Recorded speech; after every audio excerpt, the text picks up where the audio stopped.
जम्मू कश्मीर के पहलगाम में हुए आतंकी हमले के 26 हिंदुओं के नरसंहार के बाद भारत ने पाकिस्तान के खिलाफ ताबड़तोड़ कदम अपनाने शुरू कर दिए हैं। सिंधु जल संधि को ठंडे बस्ते में डालने के बाद से पाकिस्तान खौफ में है।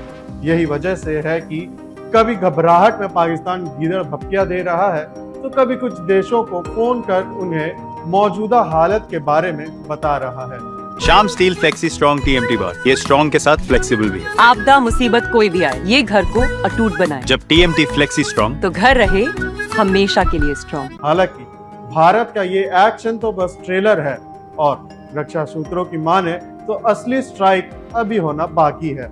सूत्रों के मुताबिक भारत अब पाकिस्तान के खिलाफ मिलिट्री एक्शन की दिशा में भी तेजी से कदम बढ़ा रहा है।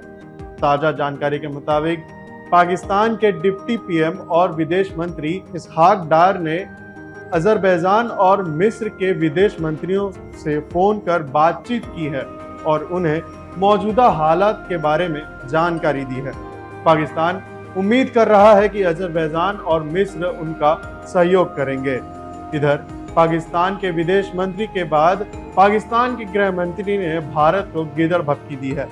भारत के सिंधु जल समझौता को रोकने पर उन्होंने कहा कि भारत में पानी रोकना तो वह जंग के लिए तैयार रहेंगे, क्योंकि पाकिस्तान युद्ध के लिए भी तैयार है।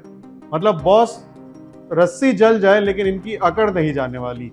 खैर, इधर इंडियन एक्सप्रेस की एक रिपोर्ट के मुताबिक सरकार से जुड़े सूत्रों के हवाले से बताया गया है कि भारत अब ऐसी रणनीति पर काम कर रहा है जिसमें देश की सीमा के भीतर रहते हुए ही दुश्मनों को करारा जवाब दिया जा सके।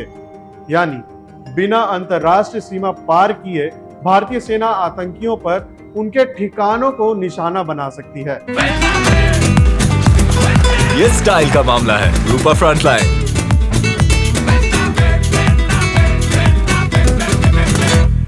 रिपोर्ट्स के मुताबिक सरकारी सूत्रों ने बताया है कि सैन्य बल की तैयारी पूरी है। चर्चा इस बात पर भी हो रही है कि स्ट्राइक किस प्रकार की होगी। आपको याद दिला दे कि साल 2019 में पुलवामा हमले के बाद जिस तरह से भारतीय वायुसेना ने बालाकोट में एयर स्ट्राइक की थी, वैसे ही किसी सटीक और निर्णायक कार्रवाई की संभावना को लेकर मंथन जारी है। सेना के उत्तरी कमान के पूर्व प्रमुख lieutenant retired general DM Hooda ने भी इस बात की पुष्टि की है कि जमीनी और हवाई दोनों तरह से ऑपरेशन खुले हुए हैं। उन्होंने कहा, कुछ लक्ष्यों को अपनी ही सीमा से भी नष्ट किया जा सकता है। ड्रोन हमले का भी विकल्प मौजूद है। वायुसेना के पास अटैक ड्रोन है और जरूरत पड़ने पर ग्राउंड फोर्सेस का भी इस्तेमाल हो सकता है। सरकारी सूत्रों ने पहलगाम हमले के पीछे पाकिस्तान की भूमिका को अस्वीकार्य बताया है। उन्होंने कहा कि यह हमला पाकिस्तान सेना प्रमुख जनरल असीम मुनीर के इशारे पर किया जा सकता है। माफ कीजिएगा, उन्होंने कहा कि किया गया हो सकता है, जो पाकिस्तान की भीतरी अव्यवस्था और आर्थिक संकट के बीच अपनी पकड़ मौजूद करने की कोशिश कर रहे हैं।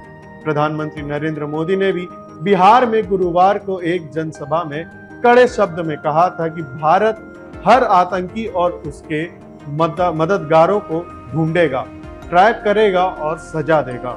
अब आतंकियों की बची कुची जमीन को भी मिट्टी में मिलाने का समय आ गया है। ऐसे में अब साफ है कि सिंधु जल संधि का निलंबन भारत के एक्शन का महज एक ट्रेलर है। असली जवाब यानी सैन्य कार्रवाई की तैयारी अब अंतिम चरण पे है। भारत सरकार का संदेश बिल्कुल साफ है। आतंकी हमले का जवाब इस बार बेहद करारा और निर्णायक होगा, जिससे पाकिस्तान और उसकी सरपरस्ती में पल रहे आतंकियों की रुख तक कांप उठेगी। आशा करता हूं ये वीडियो आपको पसंद आई होगी। अगर पसंद आई हो तो चैनल को सब्सक्राइब करना ना भूले, वीडियो को लाइक करना ना भूले। मिलते हैं अगली ऐसी किसी और वीडियो में, तब तक के लिए ध्यान रखें, स्वस्थ रहें।